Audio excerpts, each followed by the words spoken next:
बिस्मिल्लाहिर्रहमानिर्रहीम। अस्सलाम वालेकुम स्टूडेंट्स, क्या हाल है जी? कैसे हैं आप सब? उम्मीद करता हूँ आप सब खैरियत से होंगे। स्टूडेंट्स, मैं हूँ मोहम्मद इब्राहीम, आपके चैनल डायमेंशनल फिज़िक्स से। और प्यारे स्टूडेंट्स, आज हम डिस्कस करने वाले हैं क्लास 11th फिज़िक्स 2025 पैक्टा की बेटा जो आपकी न्यू बुक आई है जी, चैप्टर नंबर 5 स्टूडेंट्स हम डिस्कस कर रहे थे, सॉलिड्स एंड फ्लूइड डायनामिक्स। आज का बेटा हमारा फर्स्ट लेक्चर है चैप्टर नंबर 5 का। तो सबसे पहले ज़रा चैप्टर नेम को अच्छे से डिस्कस कर लेते हैं कि सॉलिड्स एंड फ्लूइड डायनामिक्स की बेटा डेफिनेशन क्या है। अच्छा, सॉलिड्स स्टूडेंट्स आप जानते हैं कि हमने स्टेट्स ऑफ मैटर जो है बचपन से हम पढ़ते आ रहे हैं, बेसिक लेवल से साइंसेस में हम पढ़ते थे कि स्टेट्स ऑफ मैटर जो जनरली हम पढ़ते हैं बेटा वो 3 पढ़ते थे, सॉलिड, लिक्विड और गैसेस। सॉलिड में हमारे पास डेफिनेट शेप, डेफिनेट वॉल्यूम, ठीक है। लिक्विड के केस में हमारे पास definite volume but not definite shape, ठीक है जी। और गैसेस में does not have definite shape and definite volume, ठीक है। अब ये सारी बातें आपने बचपन में पढ़ी हुई हैं। अब इस चैप्टर में नया क्या है भाई? एक चीज़ तो हमने सॉलिड्स को बेटा फर्दर क्लासीफाई करना है in term of their mechanical properties, जो कि बेटा क्रिस्टलाइन सॉलिड्स होते हैं, अमॉर्फस सॉलिड्स होते हैं, पॉलीमेरिक सॉलिड्स होते हैं। ये मैं इस चैप्टर में डिटेल में एक्सप्लेन करूँगा, ठीक है। फ्लूइड्स क्या होते हैं? फ्लूइड्स कहते हैं बेटा लिक्विड और गैसेस को अगर हम मिलाकर पढ़ें ना तो इसे हम कहते हैं फ्लूइड्स। वो सब्सटेंस जो फ्लो कर सकते हो, ठीक है। गैसेस भी चल सकती हैं एक जगह से दूसरी जगह। लिक्विड अगर पानी फेंकते हैं ज़मीन पे तो आप देखते हैं कि पानी चलता चलता थोड़ा सा आगे निकल जाता है, ठीक है। तो ये चीज़ें फ्लो कर सकती हैं। डायनामिक्स कहाँ से आई? मैकेनिक्स से। मैकेनिक्स क्या थी जी? The branch of physics that deals with motion of object, ठीक है, with discussing cause of motion. तो अब काइनेमेटिक्स क्या थी? Without discussing cause of motion. तो फ्लूइड डायनामिक्स क्या है? यानी कि flow of liquid and gases. और पीछे क्या लगा हुआ है? सॉलिड, ठीक है। अब लिक्विड और गैसेस, ये जो फ्लूइड्स हैं, इनमें हमने 2 कंजर्वेशन प्रिंसिपल समझने हैं। एक बेटा कंजर्वेशन ऑफ मास और एक कंजर्वेशन ऑफ एनर्जी, ठीक है।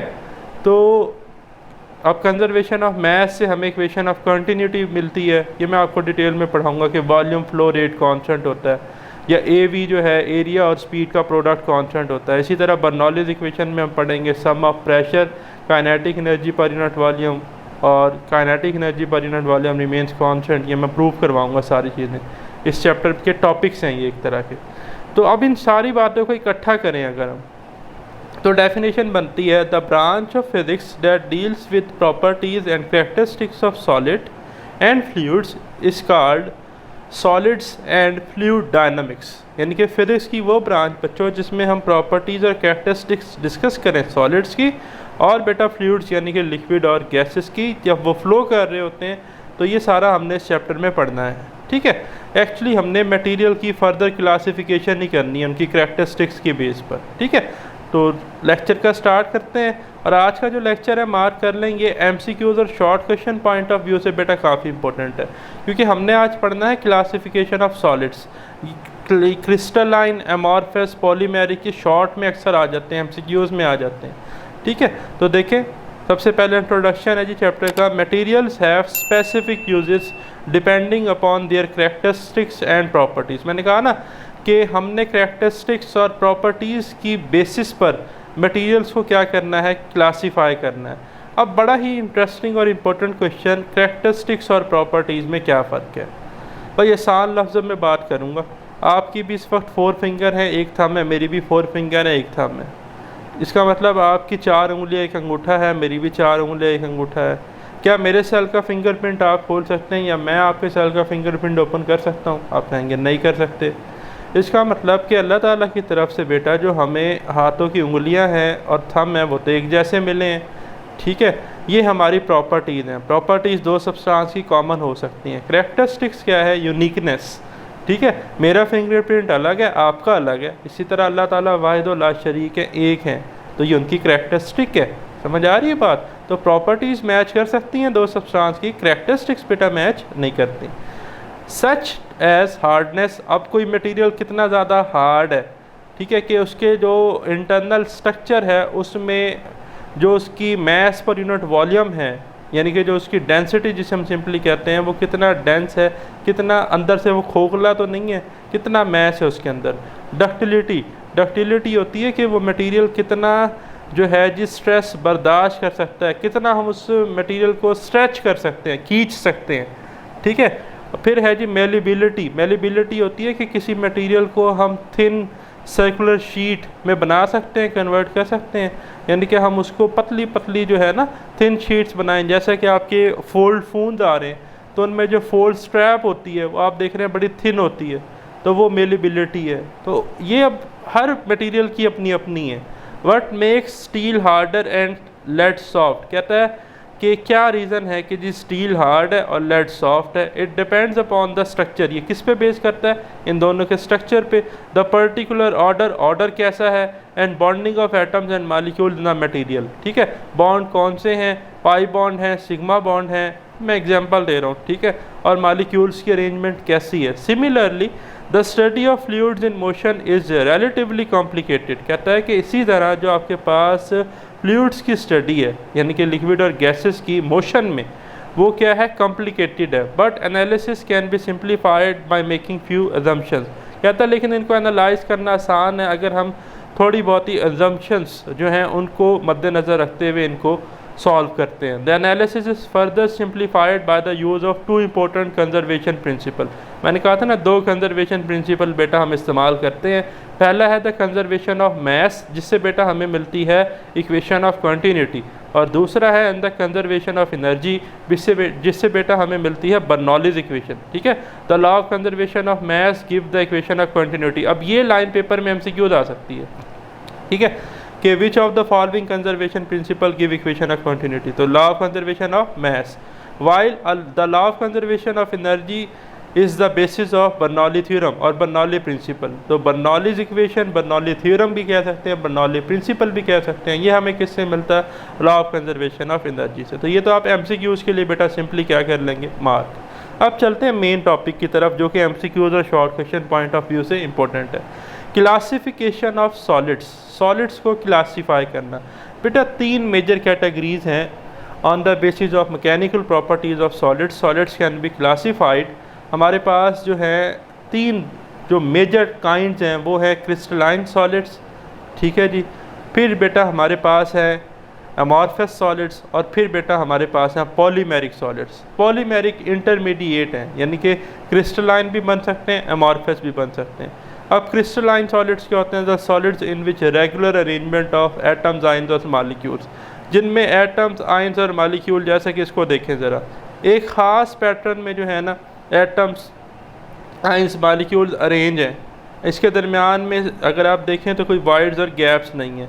जबकि अमॉर्फस में देखें तो यहाँ पर पैटर्न चल रहा था, आगे गैप आ गया, फिर पैटर्न शुरू हुआ, गैप आ गया, कोई ख़ास तरतीब नहीं है, ठीक है जी।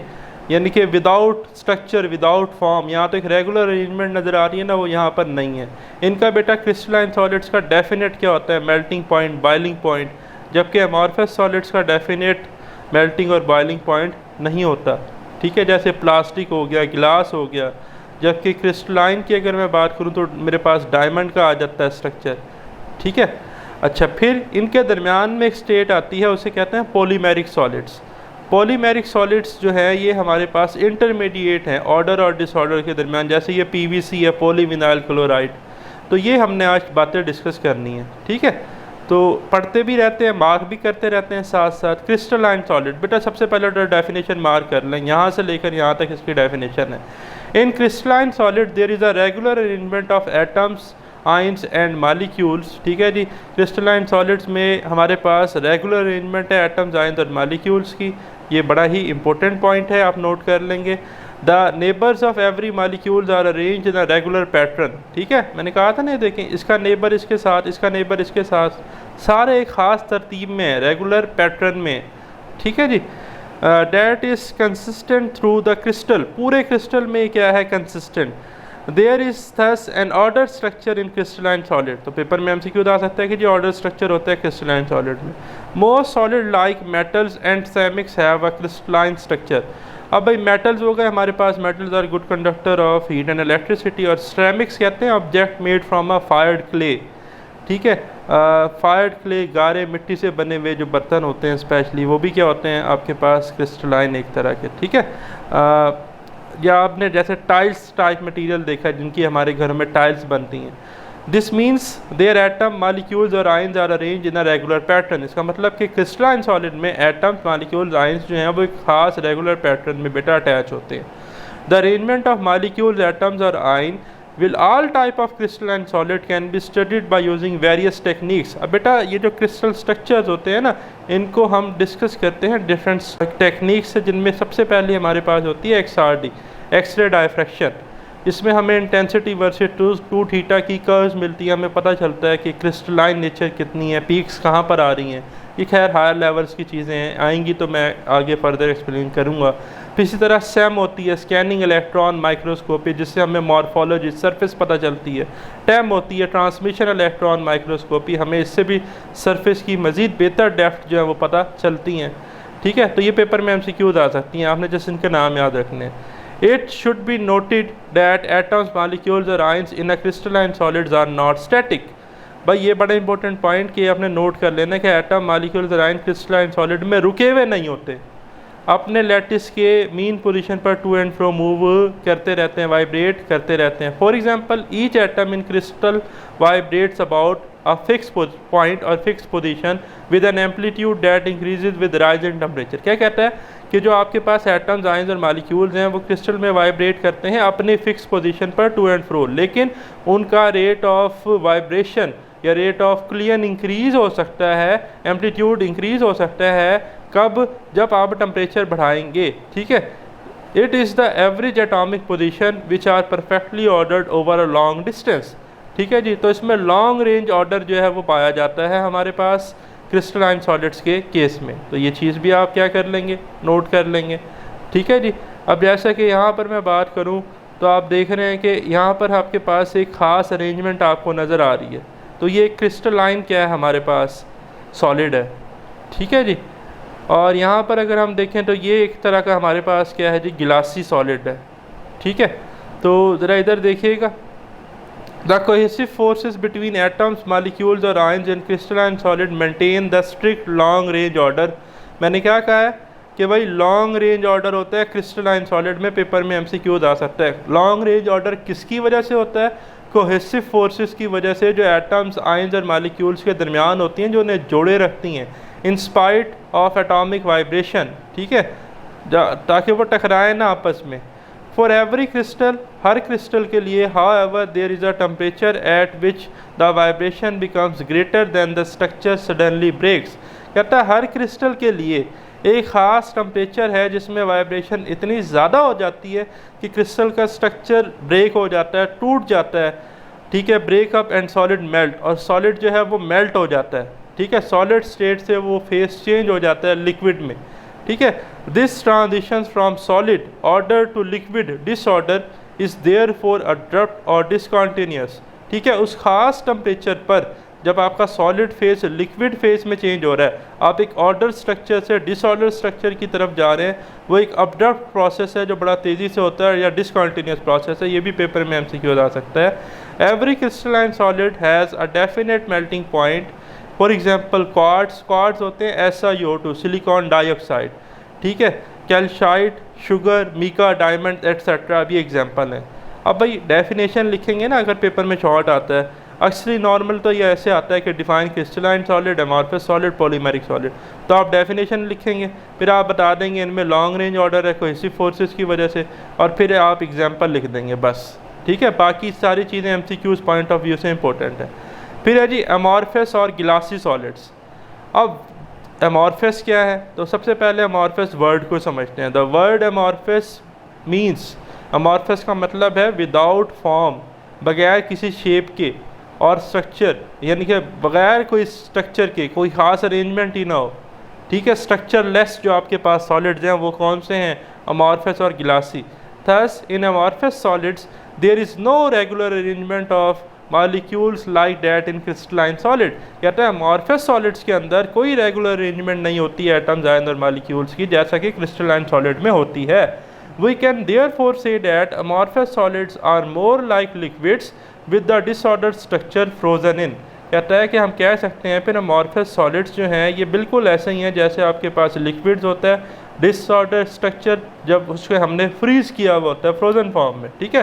फॉर एग्जांपल ऑर्डरी glass which is a solid at ऑर्डरी टेम्परेचर, कहता है अगर आपके पास ऑर्डरी कोई सादा गिलास है जो कि ऑर्डरी टेम्परेचर पे कोई इसकी खास अरेंजमेंट नहीं होती, has no regular arrangement of molecules, on heating its gradually softens into a paste like state. कहता है जैसे ही हम ऑर्डरी गिलास को, सादा गिलास को हीट करते हैं तो ये ना एक पेस्ट नुमा, जैसे हम पेस्ट नहीं यूज़ करते घरों में, उस स्टेट में आ जाता है। It becomes very viscous, viscous कहते हैं गाढ़ापन को, विस्कोसिटी टर्म है, ये मैं आगे पढ़ाऊँगा, एक्सप्लेन करूँगा। Liquid at almost 800 degree Celsius. तो ये बड़ा इंपॉर्टेंट पॉइंट है कि ऑर्डरिंग ग्लास लिक्विड स्टेट जो है इसमें कन्वर्ट होता है विस्कस लिक्विड स्टेट में किस टेम्परेचर पर, 800 डिग्री सेल्सियस पे। मार्क कर लें, पेपर में MCQs आएगा लाजमी। Thus amorphous solids are called glassy solids. तो बेटा इसलिए अमॉर्फस सॉलिड्स को हम क्या कहते हैं, गिलासी सॉलिड्स कहते हैं, ठीक है, कि इसमें कोई रेगुलर अरेंजमेंट एटम्स, आयंस और मॉलिक्यूल्स की नहीं है। This type of solids have no definite melting point, ठीक है। क्रिस्टलाइन सॉलिड में डेफिनेट मेल्टिंग और बॉइलिंग पॉइंट, अमॉर्फस में नो डेफिनेट मेल्टिंग और boiling point. For example plastic, glass, fuse silicon etcetera. तो ये सारी एग्जांपल हैं किसकी है जी, अमॉर्फस की। फिर जी हमारे पास है पॉलीमेरिक सॉलिड, ठीक है जी, पॉलीमेरिक सॉलिड्स। पॉली कहते हैं मैनी, मैरिक मीन मर्ज, ठीक है। ये एक्चुअली ना चेन वाइज चलते हैं, चेन फॉर्म में होते हैं, ये मैं अभी एक्सप्लेन भी करता हूँ आपको, ग्रुप्स की फॉर्म में होते हैं ये actually. Synthetic material like nylon, रबड़, इस तरह की जो चीज़ें हैं। तो देखें polymers are solid materials with a structure that is intermediate between order and disorder. Crystalline और एमॉर्फस सॉलिड के दरमियान का जो स्ट्रक्चर है वो पॉलीमेरिक सॉलिड है, यानी कि पॉलीमेरिक सॉलिड क्रिस्टलाइन भी बन सकते हैं, ठीक है, सडन चेंजेस के साथ, और ये अमॉर्फस भी बन सकते हैं सडन चेंजेस के साथ, ठीक है। Polymers are solids material which are structure that is intermediate between order and disorder. They can be classified at partially और पुअरली क्रिस्टलाइन सॉलिड, ठीक है। पार्शली कहते हैं कि आप ये कह सकते हैं जुज़वी तौर पर, मीन के हाफ क्या है क्रिस्टलाइन है, हाफ क्या है गिलासी हैं। तो क्रिस्टलाइन भी नेचर दिखा सकते हैं, इनके पास दो पासपोर्ट है, यानी कि क्रिस्टलाइन सॉलिड भी बन सकते हैं और ये अमॉर्फस भी बन सकते हैं, लेकिन हम इन्हें पुअरली क्या कहते हैं नॉर्मली, क्रिस्टलाइन सॉलिड। फिर देखें जी polymers form a large group. Polymer बेटा मैंने कहा ना ग्रुप्स की फॉर्म में होता है, large group of naturally occurring and synthetic material. Plastic and synthetic rubbers are termed as polymers. ये एग्जांपल हैं किसकी, पॉलीमर्स की, प्लास्टिक्स भी और सिंथेटिक रबड़, ठीक है जी। Because they are form by polymerization reaction. अब पॉलीमराइजेशन रिएक्शन हम नॉर्मली केमिस्ट्री में पढ़ते हैं, in which relatively simple molecules are chemically combined into massive long chain molecule, ठीक है। क्या होता है कि केमिकल रिएक्शन होते हैं जिसमें आपके पास जो है सिंपल मालिक्यूल जो है ना वो केमिकली कंबाइंड मालिक्यूल्स के साथ जुड़ते हैं और मैसिव लॉन्ग चेन स्ट्रक्चर बनाते हैं जो कि 3 डायमेंशनल स्ट्रक्चर होता है। पेपर में MCQ आ सकता है। These materials have rather low specific gravity. बड़ा ही इंपॉर्टेंट पॉइंट कि कहता है इन मटीरियल की स्पेसिफिक ग्रेविटी लो है। स्पेसिफिक ग्रेविटी लो का क्या मतलब है, इधर देखें मैंने SG लिखा है, स्पेसिफिक ग्रेविटी जो है। अब ये ग्रेविटी वो नहीं है अर्थ की ग्रेविटी जिसे आप ग्रेविटेशनल एक्सेलरेशन या ग्रेविटेशनल फोर्स पढ़ के आए, ये गलत फहमी ना लाइएगा। स्पेसिफिक ग्रेविटी बेटा कहते हैं density of substance over density of specific substance. For example कोई मेटल है ना, तो मेटल से ये क्या है लाइट वेट है, मेटल से हल्के हैं ये, ठीक है, पॉलीमर्स। तो density of substance over density of specific substance, for example density of substance और नीचे आप लिख सकते हैं density of specific substance water या मेटल। तो लो स्पेसिफिक ग्रेविटी का मतलब है कि जो डेंसिटी ऑफ सब्सटेंस है वो एज़ कम्पेयर टू मेटल्स क्या है, कम है, ठीक है। तो बड़े लाइट वेट मटेरियल होते हैं ये। अच्छा जी, और आगे उससे लिखा है बड़ा ही important point, even the lightest of the metals. यही मैंने कहा ना कि मेटल से क्या है हल्के हैं, and yet exhibit good strength to weight ratio. इसका क्या मतलब है भाई, good strength to weight ratio. भाई आप मार्केट में एप्पल्स लेने जाते हैं, सेब, आपने ये देखा है कि वो आपको सेब जब शॉपर में डाल के देता है तो शॉपर का तो वज़न कितना हल्का होता है, शॉपर का तो वज़न मेरे ख्याल 0.00 ग्राम में आता होगा, ऐसे ही है ना। और उसको आप एक शॉपर के अंदर वो सेब आपको डाल के दे रहा है 1 kg, तो एज़ कम्पेयर टू 1000 ग्राम, मान ले चलें शॉपर 1 ग्राम का है, तो वो आपको 1000 ग्राम सेब डाल के दे रहा है 1 ग्राम के अंदर। तो यहाँ इसलिए कहते हैं good strength to weight ratio का मतलब ये है कि वेट ना होने के बराबर है लेकिन उसकी स्ट्रेंथ बहुत ज़्यादा हाई है, वो हल्के वेट का हो के भी बहुत ज़्यादा वज़न उठा रहा है। समझ रहे हैं बेटा बात? ये बड़ी इंपॉर्टेंट टर्म्स है, इसलिए मैंने डिटेल में एक्सप्लेन कर दिया। तो पेपर में MCQ आ सकता है कि स्पेसिफिक ग्रेविटी का कोई यूनिट होता है, आपको दे दे वो यूनिट मीटर पर सेकंड स्क्वायर, कुछ भोले बच्चे बेचारे लगा भी देंगे। और भाई ये तो सिमिलर सब्सटेंस की रेशियो है, डेंसिटी ऑफ सब्सटेंस और डेंसिटी ऑफ स्पेसिफिक सब्सटेंस, तो बेटा इसका कोई यूनिट नहीं होता स्पेसिफिक ग्रेविटी का। ठीक है। पॉलीमर्स कंसिस्ट होनली और in part of chemical combination of carbon with oxygen, hydrogen, nitrogen and other metallic और नॉन मेटेलिक एलिमेंट्स। कहता है कि जो पॉलीमर है ये कंसिस्ट होते हैं, बेस करते हैं केमिकल कम्बिनेशन जिसमें कार्बन हो सकता है, ऑक्सीजन, हाइड्रोजन, नाइट्रोजन या अदर मेटल्स या नॉन मेटेलिक एलिमेंट हो सकते हैं। ठीक है जी, बहुत सारी चीज़ें हैं। अब मेरे एमफिल का जो टॉपिक था या जो रिसर्च थी वो था preparation of polyaniline manganese dioxide composite for sea back measurement. अब मैंने पॉलीएनालीन पानी और MnO2 के जो है जी कंपोजिट बनाए थे। ठीक है ना, तो बहुत सारी चीज़ें आप बना सकते हैं। इसी तरह polythene, polystyrene and nylon, nylon की स्ट्रिंग आती हैं अक्सर आपकी गिटार पे होती हैं। ठीक है, डिफरेंट म्यूजिकल इंस्ट्रूमेंट पे होती हैं। आर एग्जाम्पल ऑफ पॉलीमर, ये किसकी एग्जाम्पल है? पॉलीमर्स की। नेचुरल रबड़ is composed in the pure state, natural रबड़ जो है जी अपनी प्योर स्टेट में होती है इंटायरली ऑफ हाइड्रोकार्बन। हाइड्रोकार्बन कहते हैं compound of hydrogen and carbon with a formula C5H8N। ये जर्नल फार्मूला है आपके पास नेचुरल रबड़ का, पेपर में MCQ आ सकता है, C5H8N। और ये है जी parts of PVC molecule. PVC है पॉलीविनाइल क्लोराइड। अब आप देख रहे हैं कि कार्बन कार्बन की चेन है, उसके साथ इधर हाइड्रोजन हाइड्रोजन अटैच है, इधर हाइड्रोजन क्लोरीन अटैच है, इधर हाइड्रोजन हाइड्रोजन फिर हाइड्रोजन क्लोरीन। तो इस तरह से लॉन्ग चेन का है जी स्ट्रक्चर है। ये था हमारे पास स्टूडेंट्स आज का वीडियो लेक्चर पसंद आया तो बेटा बेल आइकन को लाजमी प्रेस कीजिएगा। एक एक लाइन बेटा आपकी बुक की इंपॉर्टेंट होती है, जिस वजह से मैं आपको रीड भी करवाता हूँ, समझाता भी हूँ। पेपर में कहीं से भी क्वेश्चन आ सकता है, स्पेशली FSC लेवल पे MCQ आ सकता है, तो तवज्जो से बात को सुनना होता है और समझना होता है। ठीक है, यही चीज़ें अगर मैं वाइट बोर्ड पे भी लिखूँ तो थ्योरी तो वही रहेगी, बात समझ रहे हैं आप? तो लेकिन मेरा पर्पस ये होता है कि कम टाइम में बेहतर टाइम में आपको क्वालिटी कंटेंट प्रोवाइड किया जाए। तो लाइक और सब्सक्राइब करना आपका हक बनता है, अपने दोस्तों के साथ शेयर कीजिएगा। मिलते हैं very soon next video lecture के साथ। खुदा हाफिज़।